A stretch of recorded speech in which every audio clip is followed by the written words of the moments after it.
Good morning, everyone. I'm in Hollywood. I walked from the hotel to Hollywood Bowl, which is the big theater in Hollywood. It contains 18,000 people, and John Williams, biggest conductor, composer, sometimes plays the orchestra in this theater. And it's free to take some pictures when concerts doesn't being held. So I've walked from the hotel for 15 minutes and took some pictures here, and you can see the Hollywood sign over there, and it's very comfortable temperature, and the weather is great. So I'm very glad to be here now.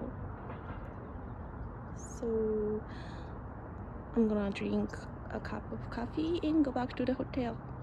Thank you and see you again. Bye.